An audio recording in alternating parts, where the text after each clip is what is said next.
Donc là, ce soir, nous allons parler de Jésus comme étant la lumière du monde.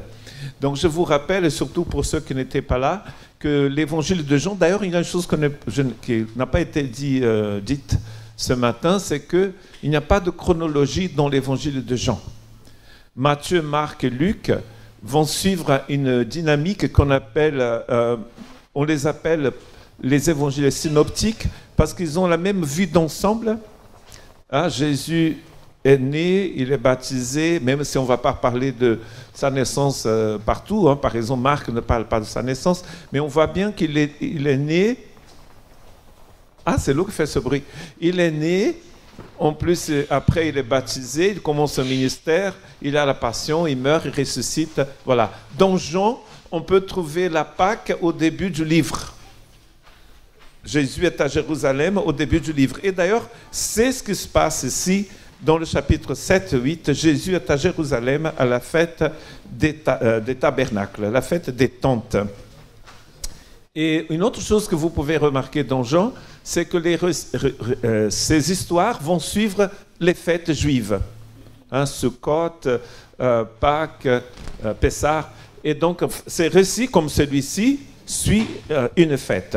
Par exemple, là, on est à la fête des tabernacles. Et je vous rappelle que les livres de la Bible n'ont pas été écrits avec des chapitres.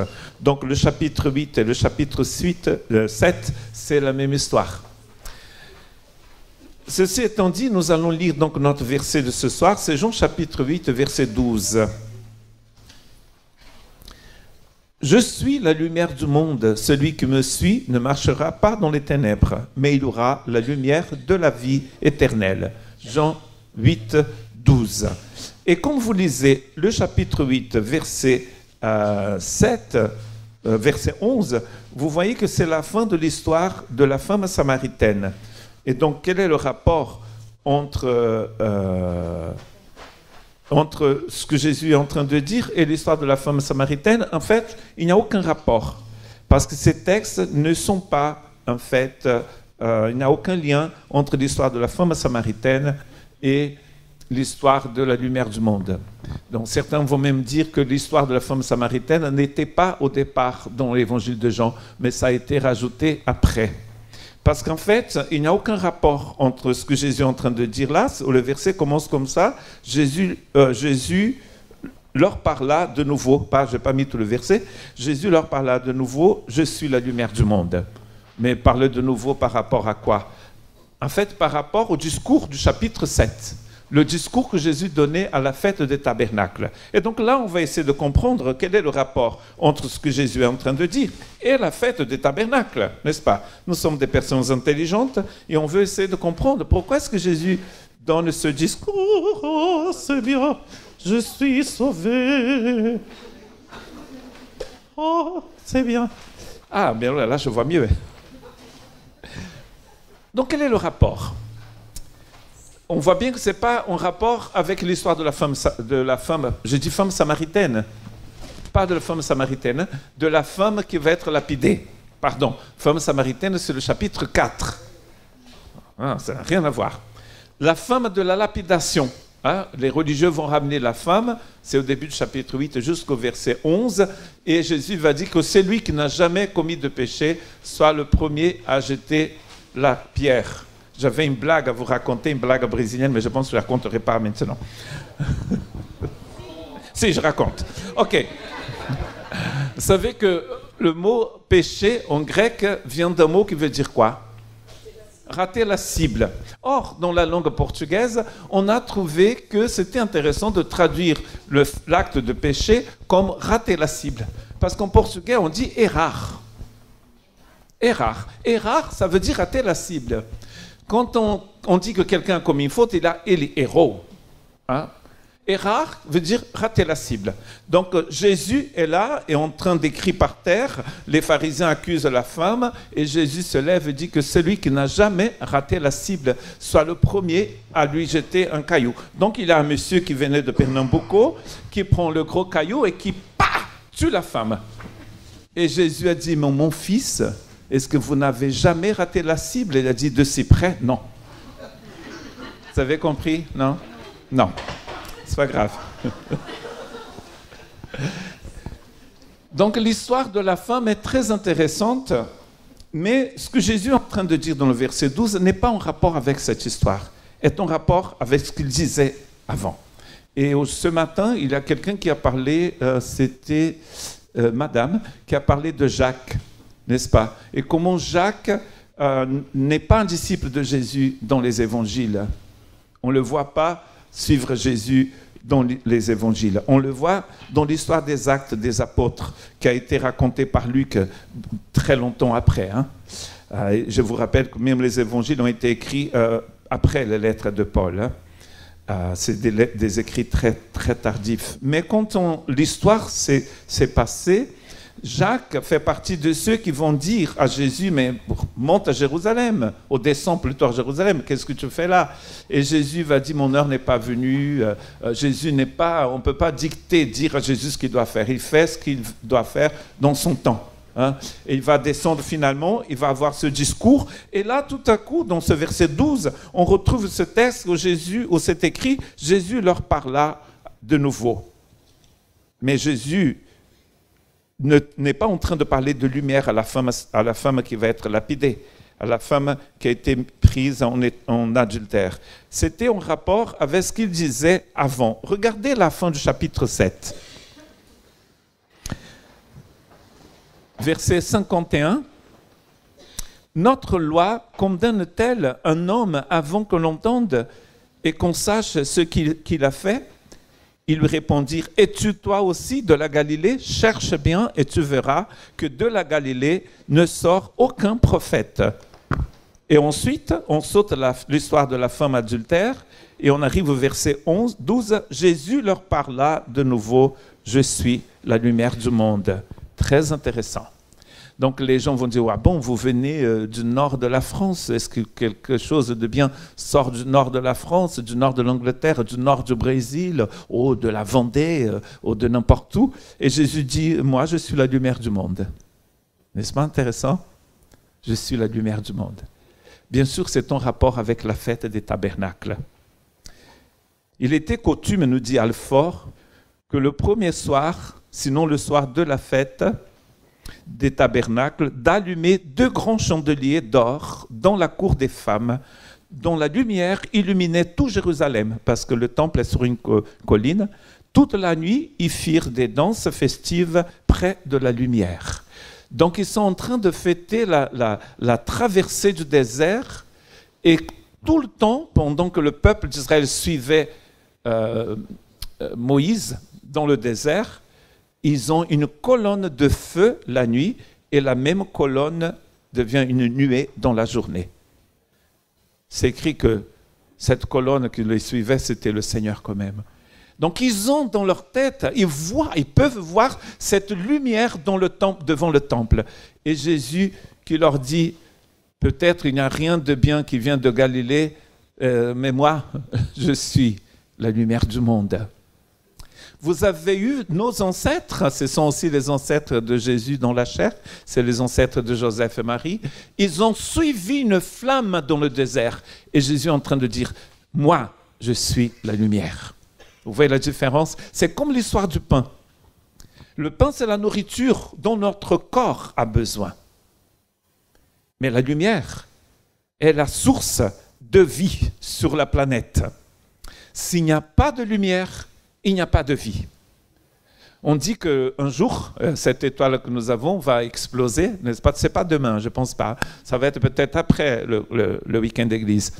Mais la lumière du soleil prend 9 minutes pour arriver sur la planète. Pendant 9 minutes, on va avoir de la lumière si le soleil disparaît. Ensuite, toute vie sur Terre va cesser d'exister. Déjà, ça va devenir pire que le pôle Nord. Mais sans lumière, il n'y a pas d'oxygène déjà. Il n'y a pas de photosynthèse. Il n'y a pas de vie. Jésus étant la lumière du monde, il est encore en train de parler de lui comme étant vie.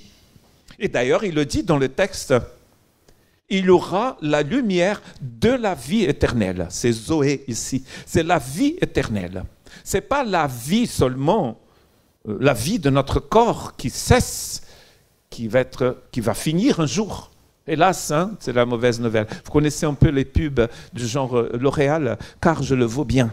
Et là, cette femme qui fait comme ça avec ses cheveux, si je fais comme ça ne fait rien, ça ne bouge pas. Et ça fait comme ça, c'est des femmes magnifiques, super belles, etc. Vanité, c'est que de la vanité. La vie passe, tout passe. Mais Jésus, lui, est la lumière du monde. Très intéressant. Donc la lumière était un symbole très important pendant la fête des tabernacles. Il avait énormément d'emblèmes dans cette cérémonie qui commémorait cette colonne de feu qui éclairait le peuple d'Israël pendant le désert, pendant l'Exode. Et donc Jésus est en train de prendre ce symbole et de l'appliquer sur sa personne. Bon, ça va le coûter la croix, ça va le coûter la vie, il va aller à la croix pour ses déclarations. Il a même un instant, comme on a dit ce matin, quand il fait une affirmation disant « Moi et le Père, nous sommes un », les gens prennent des cailloux pour le lapider. Mais Jésus n'a pas peur. Il n'a peur de rien. Dieu n'a pas peur. Ce qui est très intéressant avec Dieu, avec le Seigneur Jésus qui est Dieu, c'est qu'il est. Comme il est, il n'a pas peur. Nous essayons tout le temps de prouver que nous sommes, n'est-ce pas? Que nous sommes intelligents, que nous sommes ceci, que nous sommes cela. Jésus n'a pas besoin de prouver quoi que ce soit. Il dit tout simplement « Je suis ». Vous savez que l'expression « je suis » dans l'Ancien Testament, on pourrait l'appeler le présent éternel. Ça vient de la montagne du Sinaï. Moïse est envoyé en mission. Pour lui, c'était une mission impossible. Il est envoyé en mission en Égypte pour sauver le peuple. N'est-ce pas? Vous connaissez l'histoire. Prince d'Égypte. Every night we pray. J'aime bien chanter, je pense. Et Moïse dit, mais non, Seigneur, je ne peux pas. On voit le pasteur Joël, on voit les frères de l'église des Sables, mais moi, non, je ne peux pas. Mais quand il est convaincu, il veut y aller, il demande, mais s'il me demande, comment tu t'appelles? Je leur dirai quoi? C'est dingue, Moïse avait déjà oublié. Ça fait 40 ans qu'il est dans le désert, le pauvre, chassé d'Égypte. Il pourrait être prince en Égypte. Maintenant, il est berger dans le désert. Chose abominable pour un Égyptien, je ne sais pas si vous le saviez. C'était une abomination d'être berger pour les Égyptiens. C'est pour ça que les Égyptiens ont parqué les Hébreux loin, hein, parce que c'est une abomination.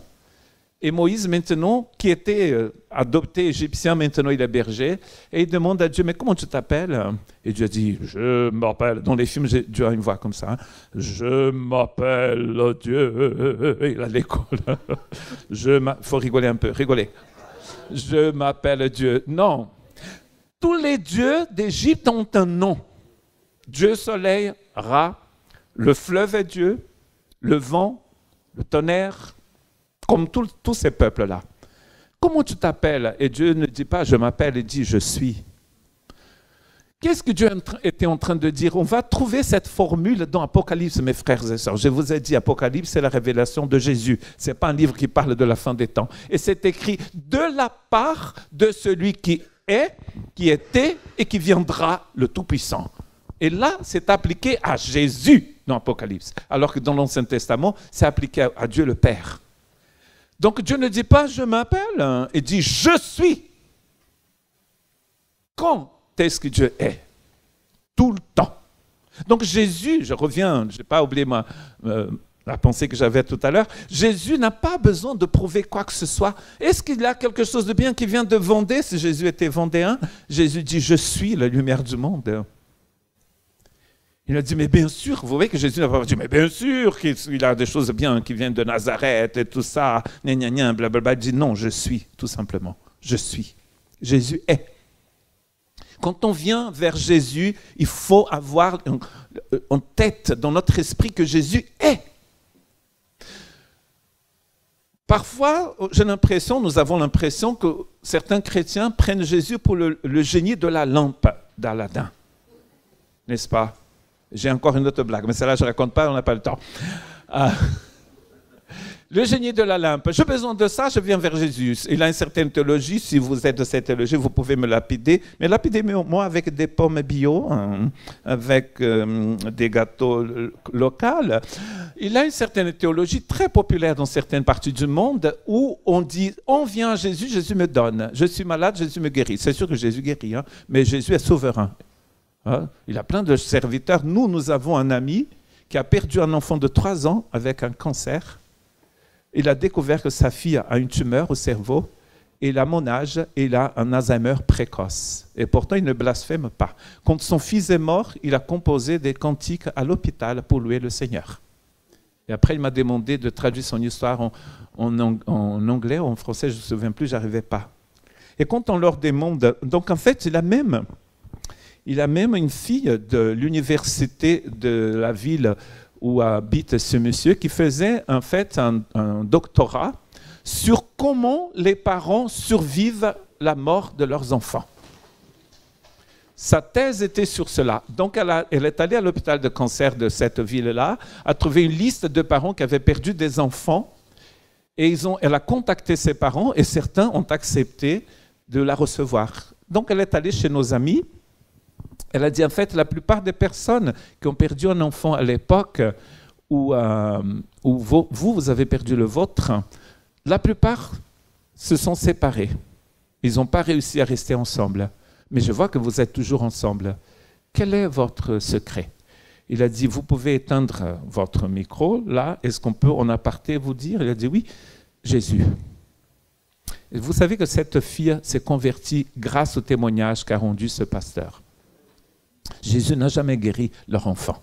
Jésus avait d'autres projets pour leur enfant. Que, comme je disais tout à l'heure, il a des choses que nous ne comprenons pas dans cette vie, n'est-ce pas?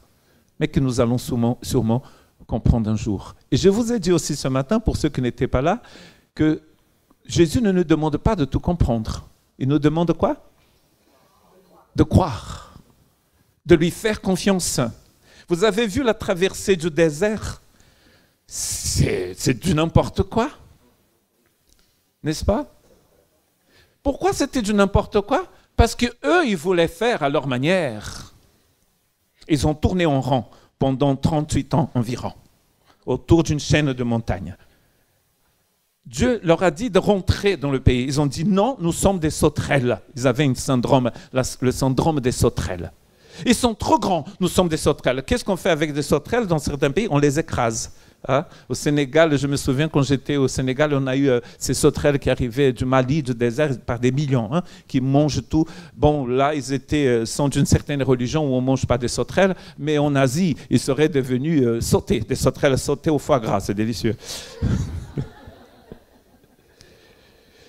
Quand on n'a pas la lumière, c'est-à-dire quand on ne voit pas, on pense que nous sommes des sauterelles, alors que nous sommes des enfants du Seigneur.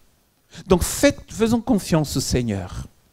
Donc quand Jésus dit « Je suis la lumière du monde », il dit « Celui qui me suit ne marchera pas dans les ténèbres ». Vous avez déjà essayé de marcher dans les ténèbres sur un terrain que vous ne connaissez pas? C'est très difficile. Moi, j'organise, comme je disais ce matin, j'organise des marches de prière sur le chemin de Compostelle, celui du nord de l'Espagne. C'est le premier chemin qui a été fondé au Xe siècle par un roi des Asturies. Et donc, je fais l'annonce, comme je dis tout à l'heure, je suis très bavard, demande ma femme. Donc, partout où j'allais, je fais une marche de prière, tout ça. J'arrive à une réunion de prière à Bayonne et je dis, je fais une marche de prière. Il y a un monsieur qui est aveugle dans notre église, qui m'a dit, je voudrais faire cette marche avec vous. Ah! Je pensais que c'était une blague. C'est vrai! Oui, c'est vrai. Et il a marché 2 journées et demie avec nous en Espagne. C'était très difficile pour tout le monde.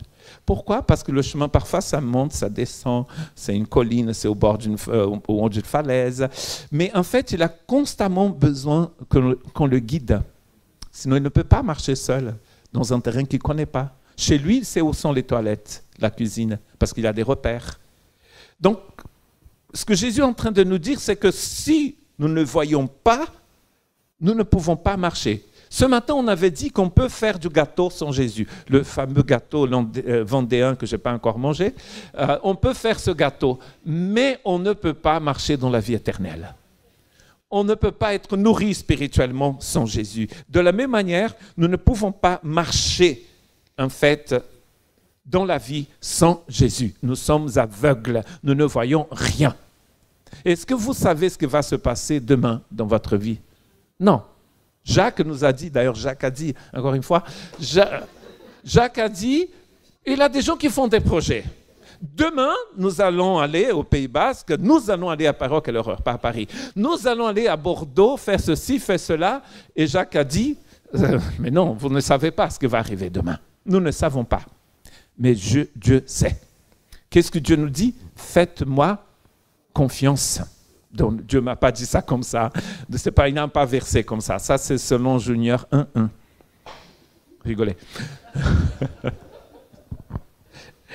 Donc, en fait, nous ne pouvons pas bouger dans la vie sans Jésus. Nous sommes aveugles. Sans lui, nous sommes complètement aveugles. Je tourne mal les pages. Celui qui me suit, je veux lire encore une fois ce que Spurgeon, le pasteur baptiste anglais, a dit. Si un homme pouvait voyager aussi vite que le soleil, il serait toujours dans la lumière.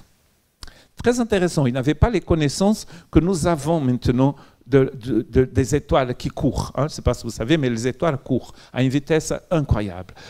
Elle entraîne les planètes qui tournent autour d'elle comme un dingue. Mais comme la planète est en train de tourner aussi autour d'elle-même, nous avons les journées ici et les ténèbres de l'autre côté de la planète. Les ténèbres arrivent maintenant en Europe et l'autre côté sera éclairé. Mais ce qu'il est en train de dire ici, c'est qu'avec Jésus, nous pouvons être toujours dans la lumière, alors que physiquement, ce n'est pas possible. Il y aura toujours un côté de la planète qui sera dans le noir. Parce qu'il fallait voyager tellement vite pour rester tout le temps du côté lumineux. Bon, on le fait à peu près avec des avions, mais ce n'est pas encore assez vite pour la lumière. Spurgeon ne connaissait pas tout ce que nous connaissons maintenant, mais ce qu'il dit est toujours vrai. Or, celui qui suit le Christ, et il continue, ne marchera jamais dans les ténèbres. C'est-à-dire que même dans les moments les plus obscurs de notre vie, nous marchons toujours dans la lumière. Parce qu'il y a des jours dans notre vie où nous passons par la vallée de l'ombre de la mort. Vous voyez que dans la vallée, il y a de l'ombre. Mais quand on marche, nous dit David, dans la vallée de l'ombre de la mort, on pète un plomb. Ça, c'est très français de la rue. Je travaillais avec les gens de la rue pendant longtemps dans le Nord et j'ai appris toutes mes expressions comme ça avec eux.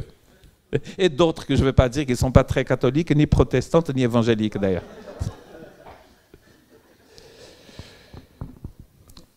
Très intéressant de penser que sans cette lumière, nous sommes dans le noir. Déjà, on sait, comme on a dit tout à l'heure, il n'y a pas de vie sans lumière. Cette lumière qui brille dans notre cœur. Et la bonne nouvelle, c'est que Jésus va dire aussi, vous êtes la lumière du monde. On ne peut pas cacher une ville construite sur la montagne, sur les Pyrénées. Pourquoi est-ce que Jésus dit ça? Quel est le rapport entre une ville sur la montagne et la lumière? Est-ce que vous savez? Est-ce que vous vous imaginez ce que c'est? Pourquoi est-ce qu'on ne peut pas cacher une ville sur la montagne en rapport avec la lumière? Pourquoi? La nuit, je dis. À l'époque, il n'y avait pas d'électricité, mais les gens allumaient quand même des petites lampes à l'huile d'olive bio à l'époque. Et on voyait bien qu'il avait une ville en haut de la montagne. Mais si c'est la journée, on la voit encore mieux. Mais aujourd'hui, les villes sont éclairées et on voit. On ne peut pas cacher une ville. Même la nuit, on ne peut pas la cacher parce qu'il y a de la lumière. Et la journée, alors là, on ne peut pas cacher. Et il est en train de parler de nous. C'est la lumière du Christ qui va briller en nous. Est-ce que la lumière, quand vous arrivez chez vous, vous allumez... oh là là, il y a beaucoup de vent en Vendée. Au Pays Basque, on n'a pas de tempête. Je blague. Quand la lumière arrive, est-ce qu'elle a besoin de dire « Hello, je suis là, bonjour, je suis la lumière ». Elle est, tout en étant là, on la voit. Et d'ailleurs, vous voyez parce qu'il y a de la lumière. C'est le message de Jésus. On ne peut pas cacher une ville. C'est-à-dire que je dois briller sans parler. Je dois briller parce que j'ai Jésus en moi. Il est la lumière et je deviens la lumière. Il y a un texte le psaume 119, verset 105. Le psaume 119, c'est un psaume qui parle de la parole. Et le verset 105, c'est le plus long psaume de la Bible. Hein. Ta parole est une lampe à mes pieds et une lumière sur mon sentier. Très intéressant. C'est une lampe à mes pieds. Donc, ici, ce n'est pas complètement noir, mais c'est une lampe là. Pour voir plus loin, qu'est-ce qu'il faut faire? Il faut marcher. Vous savez que le verbe marcher, dans le Nouveau Testament, est synonyme de vivre. D'ailleurs, c'est traduit dans vos Bibles parfois comme vivre. Vivez d'une manière digne du Seigneur. Or, en grec, c'est marcher d'une manière digne du Seigneur. Jésus nous a donné une lumière et elle n'est pas dans votre main. Elle est où? Dans votre cœur. Je ne sais pas ce que je vais faire de ma vie. Il y a des chrétiens qui disent ça, mais si, on peut le savoir. Jésus est la lumière du monde. Et celui qui me suit, il dit, ne marche pas, on n'est pas en train de chercher le chemin. On sait exactement où on va. Pas parce que nous sommes meilleurs que n'importe qui, c'est parce que Jésus est en moi. Le Saint-Esprit est en moi. C'est écrit dans Romains chapitre 8, verset 9. Oui, celui qui n'a pas l'Esprit du Christ ne l'appartient pas. Donc, si vous avez le Christ, vous avez son Esprit, vous êtes rempli de lumière, vous êtes devenu la lumière du monde. Et d'ailleurs, Paul ose beaucoup plus que les apôtres, les premiers apôtres. Il dit, vous devez briller comme des flambeaux dans les cieux. Les flambeaux dans les cieux, c'est quoi à votre avis? Quels sont les flambeaux qui sont dans les cieux? Hein? Les étoiles. Les étoiles, ce n'est pas du feu, hein? C'est une bombe atomique, c'est de l'hydrogène et de l'hélium. Et ces étoiles sont immenses. Elles voyagent aussi à une vitesse incroyable. Et Paul est en train de dire, soyez des étoiles dans ce monde. Comme je dis tout à l'heure, ce n'est pas de la religion. Dans la religion, c'est faites ceci, faites cela. Non, Jésus vous a rempli de sa lumière. Et maintenant, il dit, mais brillez, simplement. Et comme la lumière, on allume ceci et la lumière sort, tout simplement, et ça illumine. Vous voyez? Nous sommes la lumière, parce que Jésus, qui est la lumière, est en nous. Dans un livre écrit par Jean, hein, on le croit, sa première épître, si vous voulez lire avec moi, c'est dans le chapitre 2 de Jean, 1 Jean. Il va aussi dire une chose incroyable que vous n'allez trouver qu'ici. Il y a deux choses que Jean dit dans cette épître sur Dieu que vous ne trouvez nulle part. La première, c'est Dieu est amour, et la deuxième, c'est Dieu est lumière. Chapitre 1, pardon. Jean, chapitre 1, verset 5, à partir du verset 5. Voici le message que nous avons entendu de lui. Donc Jean a dit, nous avons entendu ça de Jésus, et que nous vous annonçons, Dieu est lumière, et il n'y a pas de ténèbres en lui. Alors que dans le Nouveau Testament, dans l'Évangile, c'est Jésus qui dit, je suis la lumière. Ici, il est en train de dire, Dieu est lumière, et il n'y a pas de ténèbres en lui. Si nous disons que nous sommes en communion avec lui, tout en marchant dans les ténèbres, nous mentons, et nous ne mettons pas la vérité en pratique. Donc, c'est-à-dire, ça, c'est pas vrai, en fait. D'ailleurs, le mot vérité, c'est la réalité. Il dit, je suis avec Dieu. Dieu est lumière, mais je suis dans les ténèbres. Donc, il a un problème. C'est comme tout, d'ailleurs, comme l'amour. Comment est-ce qu'on sait que quelqu'un est rempli de l'amour de Dieu? Oui, non, oui, il brille. Oui, la lumière, bien sûr, parce que la lumière le montre. Mais dans les actes, qu'est-ce qu'on voit? Il aime, n'est-ce pas, tout simplement. Je suis rempli d'amour, mais je n'aime personne. Donc, il a un problème. Vous avez déjà entendu à la télé, je ne pardonnerai jamais. Ça, ce n'est pas possible pour un disciple de Jésus. Un disciple de Jésus pardonne combien de fois par jour? C'est à l'infini, en fait. Il pardonne tout le temps. Pourquoi? Parce qu'il est plus fort que tout le restant de la planète? Non, c'est parce qu'il a Jésus en lui. Jésus en nous pardonne. Jésus en vous aime. Jésus en vous brille tout le temps. Donc Jean est en train de dire, donc ne mentez pas à vous-même. Si vous dites que vous êtes dans la lumière, mais si vous marchez dans les ténèbres, donc vous n'êtes pas dans la lumière. Mais si nous marchons, verset 7, dans la lumière, tout comme Dieu lui-même est dans la lumière, nous sommes en communion les uns avec les autres. Et le sang du Christ, son Fils, nous purifie de tout péché. Nous sommes en communion. C'est le but, en fait, de Jean dans son épître. Nous pensons que cette épître est écrite à l'époque où il avait la gnose, le gnosticisme.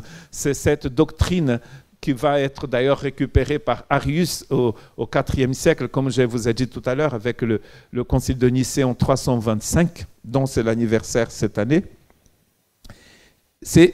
L'idée ici, c'est que nous prenons un vin que vous aimez bien. Je risque de dire une bêtise.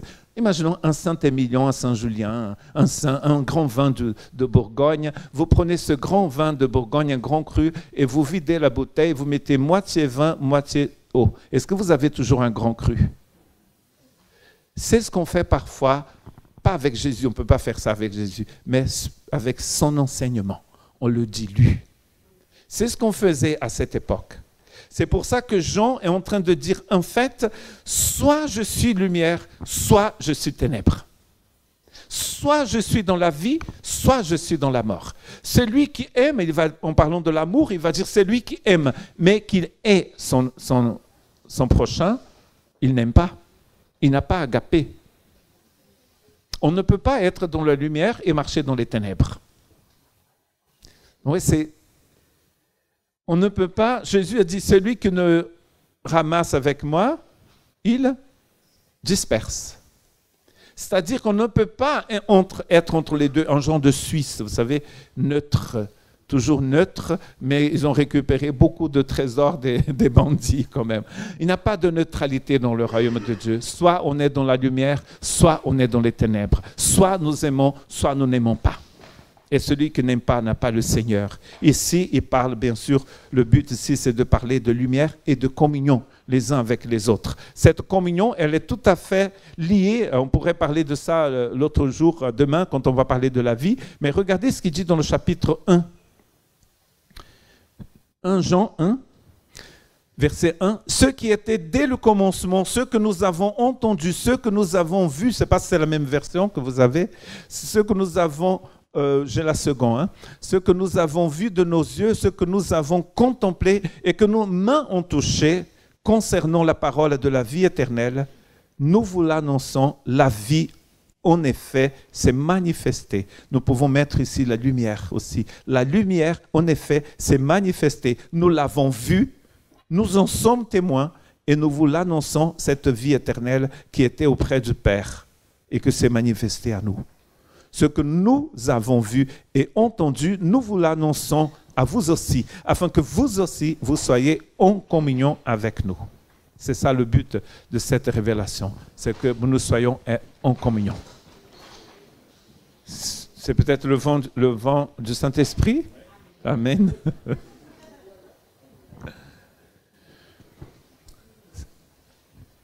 Quelle est la meilleure manière d'apprendre une langue ? Et après, il faut parler. Pratiquer. C'est un problème que nous avons, je pense, en France. Parce qu'on reste très théorique et on n'arrive pas à parler. Moi, j'essaie d'apprendre le euskera, donc la langue du peuple basque, pendant 2 ans à Bayonne. Et le problème que j'ai eu, c'est qu'en sortant de là, où est-ce que je veux pour parler cette langue ? Sur la côte, la plupart des gens ne parlent pas euskera. Il faut aller vraiment vers l'intérieur. Il faut avoir un moyen de s'approcher des gens qui parlent la langue pour pouvoir la parler. La vie chrétienne, c'est une vie de pratique. J'ai la lumière, je brille. Je suis rempli du feu du Saint-Esprit, mais je suis une personne très embêtante. Comme disait un pasteur à notre congrès baptiste, je ne sais pas si tu te souviens, il n'y a pas longtemps, hein, il y a un peu plus d'une semaine, il disait qu'il a connu un évangéliste. Je suis comme ça et c'est tout. Il se mettait en colère, mais c'était un évangéliste. Et à un moment, le pasteur a dit, mais il a un problème, mon frère. Il a un problème. Je suis rempli du Saint-Esprit, mais il ne faut pas marcher sur mes pieds, hein, sinon il a un problème. Je suis rempli du Saint-Esprit et les gens voient que je suis rempli du Saint-Esprit. Ce n'est pas parce que je parle aux langues, j'ai prié pour les malades et ils sont guéris. Ça, c'est très bien, mais c'est parce que je suis rempli de l'amour de Dieu. Je suis rempli de la lumière. Vous êtes la lumière du monde, dit Jésus. C'est l'enseignement de Jésus à ses disciples. Vous voyez un peu comme ils sont divisés, c'est des adolescents. Hein. Ils sont très jeunes, les disciples de Jésus. Ils voudraient savoir qui était le plus grand. Alors que si vous avez lu le contexte dans le livre de Luc, c'est le contexte de la transfiguration, il me semble. Il a le gamin qui est possédé, un enfant possédé par des esprits mauvais. Jésus délivre ce garçon de ces esprits mauvais. Il se manifeste dans sa gloire, il est rempli de lumière. Et après, vous voyez ça dans le film The Chose, après avoir fait un tour, il rentre au bercail, il rentre à la maison. Et en rentrant à la maison, alors qu'ils ont vu la transfiguration, ils commencent à débattre entre eux pour savoir qui était le plus grand. Moi, si j'étais Jésus, ça dit oui, j'abandonne, quoi. Jésus fait des choses incroyables et eux disent c'est moi le plus important. Ah non, c'est Pierre. Ah non, c'est dingue quand même. Il faut dire c'est dingue parce que c'est dingue. Vous voyez l'immaturité. Quand on est la lumière du monde, on brille et les gens voient. Il n'y a rien de pire que un scandale. Un scandale, hein, on dit. Un scandale. Au sein de l'Église, ça fait des dégâts. Des histoires qu'on entend à la télé qui s'est passées dans une église, que ce soit protestante ou catholique, hein, d'ailleurs. Parce qu'il n'y a pas que les catholiques qui ont le monopole des scandales. Ça peut arriver et ça arrive aussi dans nos églises. Ça laisse des traces, n'est-ce pas? Vous voyez l'importance de marcher dans la lumière? Parce que ce n'est pas seulement pour nous et notre génération, c'est pour ceux qui vont venir après nous. N'est-ce pas? Voilà, l'enseignement de Jésus est d'abord pour ses disciples. Parce que ces disciples-là, vous imaginez un Pierre et un Jean, Jean et son frère qui veulent que le feu descende du ciel sur les Samaritains, dans Jean chapitre 3, il me semble. Ils veulent que du feu descende sur les Samaritains. Donc il va falloir travailler ça. Parce que les Samaritains, qui sont des ennemis pour les Juifs, vont devenir leurs frères. Et pas qu'au ciel, hein, ici aussi. Avant d'aller au ciel, on va briller ici. Au ciel, il n'y a même pas besoin d'étoiles. La lumière du Christ brille tout. C'est pour ici, n'est-ce pas? Être lumière ici, maintenant. Donc ces problèmes-là vont disparaître. Ils vont devoir disparaître. Il faut que ces disciples deviennent des vrais disciples matures. Vous savez que le mot mature, c'est le mot parfait. Être parfait, c'est d'être mature. Est-ce qu'un enfant de 5 ans est mature?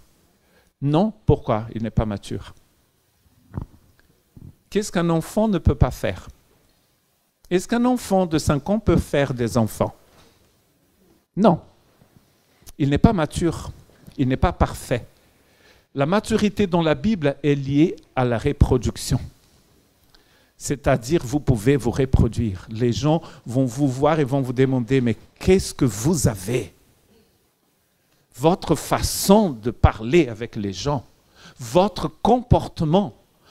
Vous savez que ça, c'est la plus puissante des évangélisations. Ce n'est pas quand on cite des versets à tort et à travers, comme l'évangéliste là qui citait des versets qui prêchaient très bien, mais qui étaient insupportables. Je vais finir avec cette histoire. J'ai voyagé au Brésil avec une personne, un étranger. J'étais son traducteur et on nous a placés dans des hôtels et tout ça. Et tout le monde disait, ah bon, vous traduisez pour le grand serviteur de l'Éternel. Ça fait peur quand on dit ça.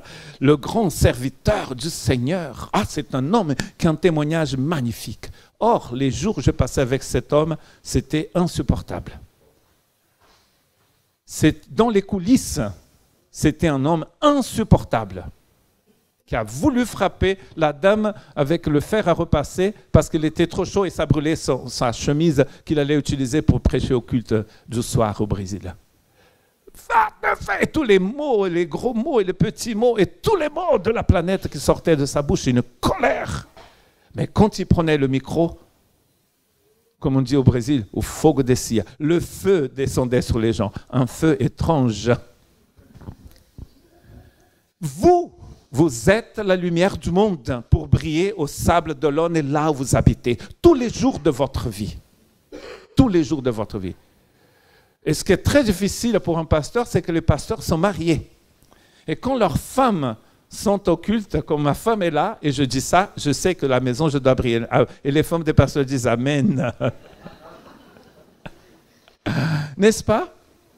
Parce que c'est très facile de prêcher.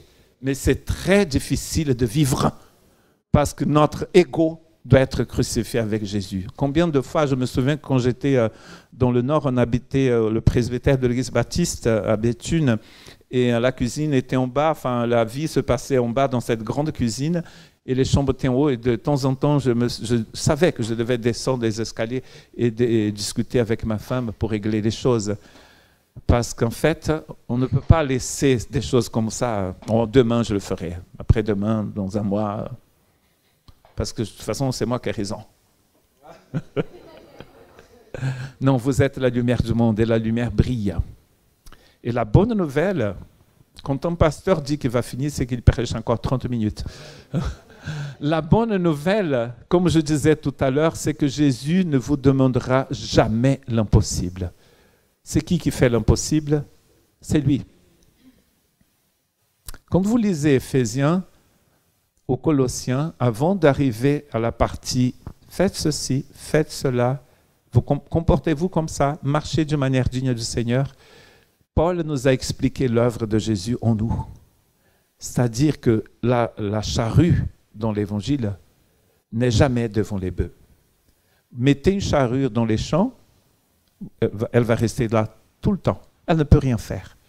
Laissez des wagons dans une gare sans locomotive, les wagons ne peuvent pas bouger. Le message de Jésus, c'est la locomotive. Nous sommes les wagons. C'est la locomotive qui nous conduit. C'est le bœuf qui tire la charrue. Amen. C'est-à-dire que c'est possible de briller. Parce que Jésus vous a donné tout. C'est ce que Paul dit aux Colossiens. Vous avez tout en lui. Tout pleinement, il dit, en lui. Pour pardonner, pour briller, pour vivre, pour aimer. Il y a des gens qui sont quand même difficiles. Pardonner, c'est un peu difficile. C'est trop demandé, on dit. Mais le pardon, c'est libérateur. Moi, je pense que pardonner, c'est une des façons les plus jolies de briller. Parce que c'est l'opposé de ce qu'on attend de nous. C'est l'opposé de ce qui fait le monde. Je ne pardonnerai jamais, c'est moi qui ai raison. Même quand vous avez raison, Dieu vous demande de pardonner. Le pardon, c'est gratuit, on le donne. C'est une façon de briller. Donc, brillez tout le temps dans votre vie. On a marché sur votre pied, pardonnez. Parce que si vous ne pardonnez pas, nous dit Jésus, vous ne serez pas pardonné non plus. Donc, il vaut mieux pardonner. Seigneur, merci parce que cette lumière brille dans notre cœur. Nous étions des êtres difficiles, Seigneur, comme ces disciples divisés qui chacun voulait être le plus important. Mais merci parce que c'est toi qui règnes dans les cieux. C'est toi qui as la tête de l'Église. C'est toi qui es assis sur le trône, agneau immolé. Avant la fondation du monde, tu as été immolé pour que nous puissions marcher dans ta justice, marcher comme enfants de lumière, remplis de ta gloire, remplis de ta grâce, Seigneur Tout-Puissant.